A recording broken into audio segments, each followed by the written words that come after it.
Hi everyone, welcome back. तो जब मैं अपने 12th क्लास के बच्चों को पढ़ा रहा था तो उनको हेलो एल्केन हेलोरेन्स में जो न्यूक्लियोफिलिक सब्स्टिट्यूशन रिएक्शन है SN1 और SN2 मैकेनिज्म, ये याद रखने में और समझने में थोड़ी दिक्कत हो रही थी। तो मैंने एक कहानी लगवाई है जिसके वजह से उनको याद भी रहे और समझ में भी आए। तो वीडियो पूरा देखना और कमेंट सेक्शन में बताना कहानी कैसी लगी। ठीक है, तो हम लोग स्टार्ट करने वाले हैं न्यूक्लियोफाइल से कि न्यूक्लियोफाइल क्या होता है। अभी फाइल का मतलब होता है प्यार, लव। तो न्यूक्लियोफाइल यानी पॉजिटिविटी से प्यार। पॉजिटिविटी से कौन प्यार करेगा? जो खुद नेगेटिव हो। समझ रहे हो? तो वो न्यूक्लियोफाइल है क्या? एक इलेक्ट्रॉन रिच स्पीसीज है जो कि नेगेटिव है चार्ज में। ठीक है। अब जो ये न्यूक्लियोफाइल सब्स्टिट्यूशन रिएक्शन होता है, ये होता है दो तरीके का। एक होता है SN2 और एक होता है SN1। SN2 क्या होता है? बाई मॉलिक्यूलर, दो मॉलिक्यूल्स का जरूरत पड़ता है, इसलिए SN2 सब्स्टिट्यूशन रिएक्शन न्यूक्लियोफाइल का। और 2 यानी दो मॉलिक्यूल। तो ये दो मॉलिक्यूल क्या करते हैं?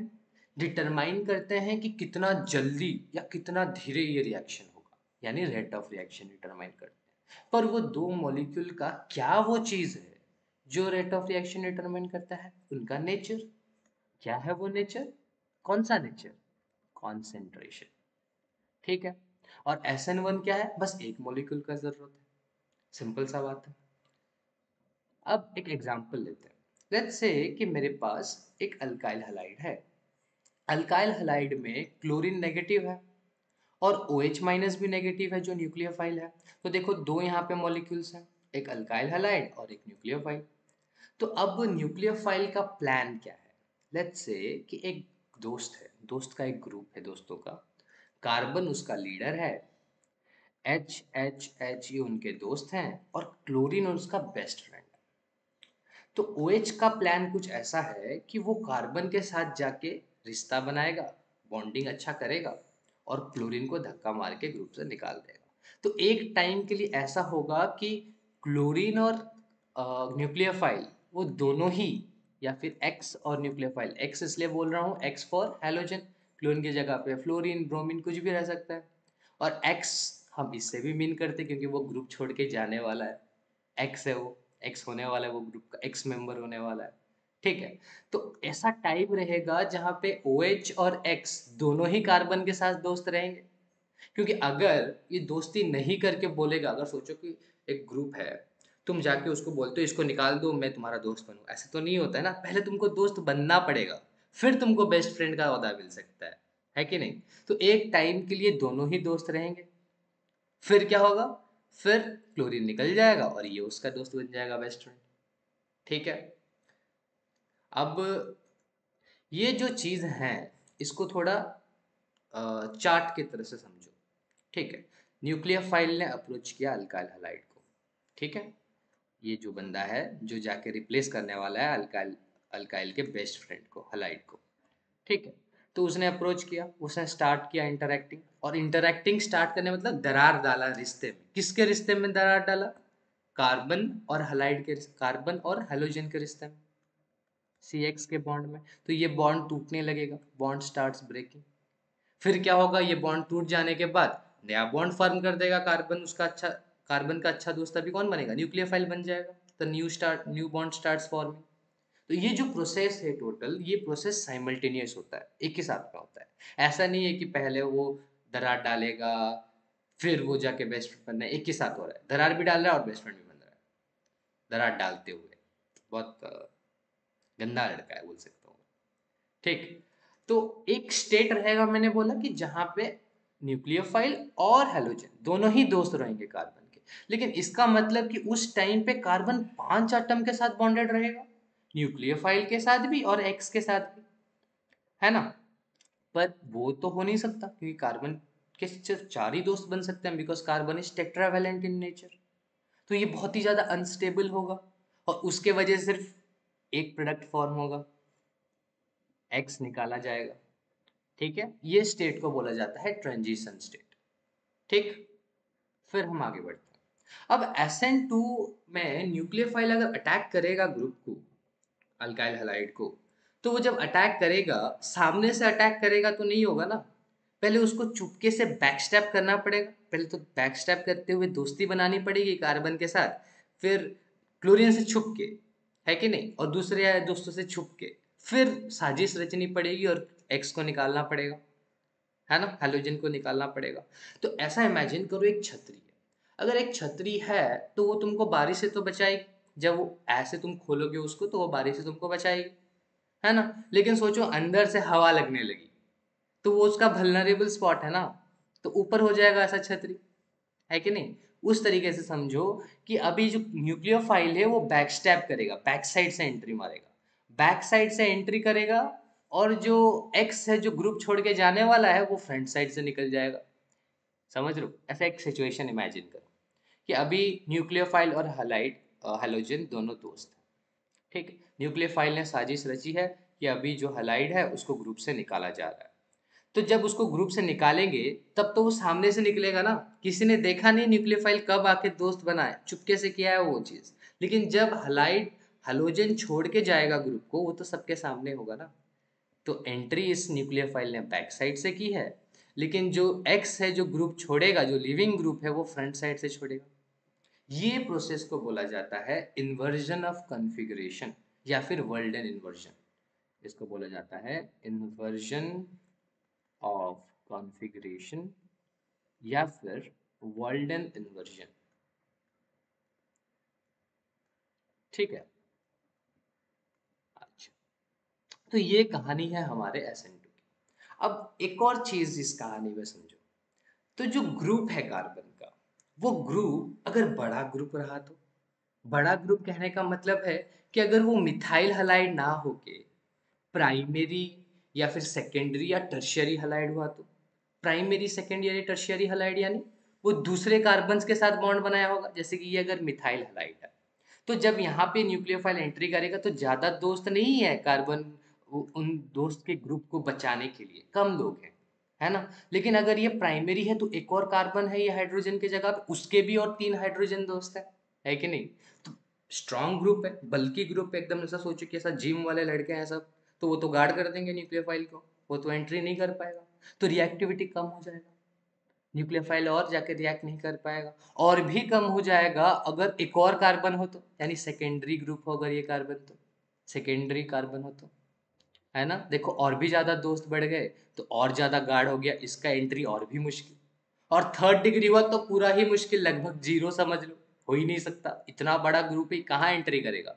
ये तो बहुत गार्डेड है ना कार्बन, इसके साथ बॉन्ड बनाने के लिए सबसे निपटना पड़ेगा उसको। तो ये जो यहाँ पे दिक्कत आ रही है ना, ये जो दिक्कत यहाँ पे आ रही है, ये दिक्कत को स्टीयरिक हिंड्रेंस बोला जाता है। क्या बोलते हैं इसको? Stearic hindrance. When there is a bulky alkyl group, it blocks the approach of nucleophile and this process is called steric hindrance. Clear? तो ये थी हमारी SN2 की कहानी, ये कहानी दोस्तों की थी, है ना। अब SN1 के कहानी में आते हैं। देखो SN1 की कहानी लड़का लड़की का कहानी है, प्यार का कहानी है। थोड़ा अच्छे से समझो, एक मॉलिक्यूल है, सिर्फ एक मॉलिक्यूल इन्वॉल्व होता है रिएक्शन में, सिर्फ एक मॉलिक्यूल डिटरमाइन करता है कि रेट ऑफ रिएक्शन कैसा हो। समझ रहे हो, सिर्फ एक मॉलिक्यूल। तो ये 2 स्टेप प्रोसेस है। SN2 एक स्टेप प्रोसेस था, SN1 जो है वो 2 स्टेप प्रोसेस है। अब जो कार्बन और एक्स है, एक्स कौन है? कार्बन और एक्स, उनका ऑलरेडी रिलेशनशिप फॉर्म्ड है। कार्बन लड़का लड़की कुछ भी सोच लो, और एक्स जो है जो उसको छोड़ के जाने वाला है, तुमको पता ही है एक्स क्या होता है ना। तो उनके बीच में ब्रेकअप होगा, वो रिलेशनशिप में थे, ब्रेकअप होगा। अब जो ब्रेकअप होगा वो होमोलिटिक नहीं हेट्रोलिटिक होता है, ऑब्वियसली किसी का लॉस और किसी का गेन होता ही है ना। तो जो एक्स है वो लॉस करके चल जाएगा कार्बन का, क्या लॉस करेगा? इलेक्ट्रॉन का लॉस करेगा, कार्बन से इलेक्ट्रॉन लेके भाग जाएगा। तो हेट्रोलिटिक क्लीवेज हुआ, ये इलेक्ट्रॉन लेके भाग गया और कार्बन के लाइफ में पॉजिटिविटी आ गई, क्योंकि जो टॉक्सिक एक्स था वो भाग गया, इलेक्ट्रॉन लेके भागा है, उसको लगा कि मेरा गेन हो गया, इलेक्ट्रॉन लेके भाग गया, लेकिन इलेक्ट्रॉन तो नेगेटिव था। तो कार्बन असल में हुआ पॉजिटिव है। लेकिन तुमको पता है ब्रेकअप के बाद इंसान कैसा हो जाता है, दुखी उदास, है कि नहीं। लेकिन ये जो ब्रेकअप है ये एक दिन में तो थोड़ी होता है। तुम पहले बात करते हो, तुम्हारे बातों में उनके साथ मिलता नहीं है बात, टाइम नहीं मिलता है, फिर झगड़े होते हैं, फिर झगड़े और बढ़ते लगते हैं, जब भी बात करते हो फिर झगड़े होने लगते हैं। यानी मेरे कहने का मतलब है जो ब्रेकअप का प्रोसेस होता है वो बहुत स्लो होता है, ठीक है। तो वो जो स्लो प्रोसेस है वो रिवर्जेबल भी है। ऐसा सोचो, जो एक्स है वो अच्छी है, अच्छा है, अच्छी है, जो तुम सोच सकते हो, ठीक है। तो क्या हुआ कि झगड़े हो रहे हैं, फिर उसने आके मना दिया कार्बन को कि नहीं, मैं नहीं, कुछ नहीं, सब ठीक हो गया, ठीक। तो फिर नहीं जाएगा वो। तो ये बहुत ही ज़्यादा स्लो प्रोसेस है, यानी सी और एक्स का बॉन्ड का ब्रेकअप होना बहुत स्लो प्रोसेस है, ठीक। ये प्रोसेस रिवर्सेबल भी है। अगर उसने बोला नहीं नहीं नहीं, हम सब ठीक कर देते हैं, तो हो सकता है कि नहीं। और इसका रेट ऑफ रिएक्शन कौन डिटरमाइन करेगा? सिर्फ एक रिएक्टेंट, अल्काइल हैलाइड, यानी उनका रिश्ता, जो वो रिलेशनशिप में वो रिश्ता डिटरमाइन करेगा। अगर वो स्ट्रांग है तो बॉन्ड नहीं टूटने वाला। समझ रहे हो? इसका मतलब यहाँ पे जो बाहर का जो आदमी आएगा, या फिर लड़की आएगी या लड़का आएगा, ब्रेकअप होने के बाद, ब्रेकअप होने के बाद, ठीक, उसका कोई रोल नहीं है। क्योंकि ब्रेकअप, अगर तुम्हारा रिलेशनशिप अच्छा है तो कोई बाहर का आदमी क्या कर सकता है? कुछ नहीं कर सकता, है ना। तो उसका कोई रोल नहीं है न्यूक्लियोफाइल का यहाँ पे ब्रेकअप में। लेकिन ब्रेकअप एक बार हो गया, अगर एक बार ब्रेकअप हो गया, लड़की चली गई, इसके जिंदगी में पॉजिटिविटी आ तो गई है लेकिन ये उदास है, इसको और नेगेटिविटी चाहिए। हालांकि उसके लिए अच्छा नहीं है पर नेगेटिविटी चाहिए, क्योंकि पॉजिटिव और नेगेटिव अट्रैक्ट्स, ठीक। तो इसको नेगेटिविटी चाहिए, ये नेगेटिविटी देगा कौन? न्यूक्लियोफाइल देगा, जो ब्रेकअप के बाद होगा। स्टेप 1 में क्या हुआ? एक्स छोड़ के भाग गया, ठीक, तो सी हो गया पॉजिटिव, सी प्लस हो गया। तो फर्स्ट स्टेप में यानी ब्रेकअप में सी का पॉजिटिविटी होता है। क्यों होता है? क्योंकि जो हमारा एक्स है वो इलेक्ट्रॉन लेके भाग जाता है, यानी एक कार्बोकटायन इंटरमीडिएट फॉर्म होता है, यानी सी प्लस कटायन, यानी पॉजिटिव चार्ज, पॉजिटिव आयन, है ना। तो देखो फिर स्टेप 2 में क्या होगा? अब ये पॉजिटिव है, अब नई लड़की की एंट्री होगी, है ना। जो न्यूक्लियोफाइल होगा वो ब्रेकअप के बाद ही होगा, ठीक। तो स्टेप 2 जो है वो फास्ट होता है। ब्रेकअप स्लो है, लेकिन जो नया रिलेशनशिप फॉर्म होगा वो जल्दी फॉर्म होगा। समझ रहे हो? तो क्या फॉर्म होगा? CH3COH फॉर्म हो जाएगा, होल 3, है कि नहीं। तो ये जो है, ये जो रिएक्शन है, ये इसका रेट जो है ये डिपेंड करता है कार्बोकटायन की स्टेबिलिटी पे। अभी कार्बोकटायन का स्टेबिलिटी कब होगा? अगर सी के अच्छे दोस्त होंगे तो, है ना। अगर तुम्हारे पास अच्छे दोस्त है, तुम्हारे ब्रेकअप होने से कोई फर्क नहीं पड़ता, वो संभाल लेंगे तुमको, है कि नहीं। तो अच्छे अगर दोस्त हुए तो, अगर ज़्यादा अच्छे दोस्त हुए, बहुत सारे दोस्त हुए, तो वो ज़्यादा स्टेबल है, तो नए रिलेशनशिप में एंट्री कर पाएगा। अगर बिल्कुल भी दोस्त नहीं रहा तो गॉन केस है ना। पूरा ऐसा पागल आशिक आवारा बन जाएगा। इसका मतलब जितना ज़्यादा अच्छे दोस्त होंगे, वो उतना ही ज़्यादा एलिजिबल होगा नए रिलेशनशिप के लिए। यानी अगर वो 3rd डिग्री हुआ तो वो ज़्यादा अच्छे से रिएक्ट कर पाएगा न्यूक्लियोफाइल के साथ। 2 डिग्री हुआ यानी कम दोस्त हुए तो और कम धीरे, और कम रेट के साथ रिएक्ट कर पाएगा, और कम स्टेबल होगा। प्राइमरी हुआ तो और कम, और मिथाइल हैलाइड हुआ तो बिल्कुल कम, बिल्कुल ही कम स्टेबल नहीं रहेगा और नया रिलेशनशिप फॉर्म नहीं होगा, ठीक है। तो अब मोटा मोटी हमने क्या समझा उसको एक छोटे से कंक्लूजन वे में बोल देते हैं, ठीक। तो अगर टर्शियरी हलाइड रहा, SN2 SN1 साथ में देखना, SN2 में हमने देखा दोस्ती वाला कहानी है, SN1 जो है लड़का लड़की का कहानी, लव स्टोरी। SN2 फ्रेंडशिप का कहानी है, SN1 लव अफेयर है।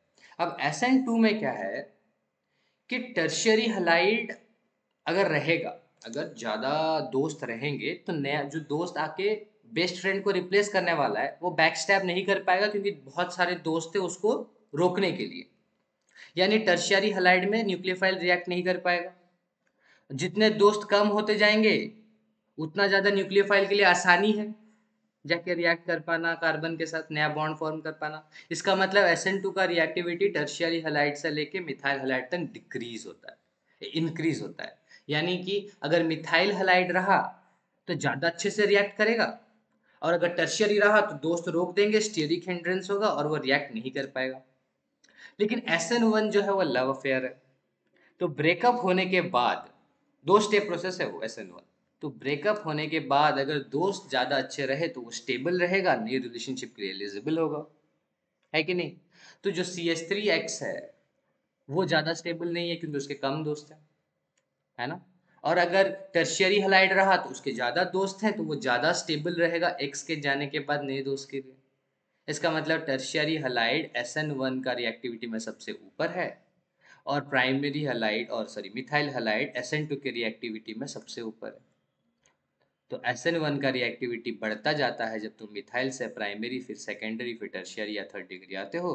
पर SN2 का रिएक्टिविटी बढ़ता जाता है, तुम थर्ड डिग्री से सेकेंड डिग्री फिर 1 डिग्री फिर मिथाइल पे जाते हो।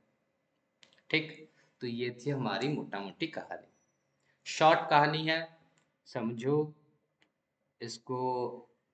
खाली समझने से नहीं होगा, तुमको इसको अप्लाई करना है अपने स्टडीज़ में, इसको रिवाइज करना, ये चीज़ याद रहेगी। और कहानी कैसी लगी कमेंट सेक्शन में बताना। ठीक, चलो बाय बाय।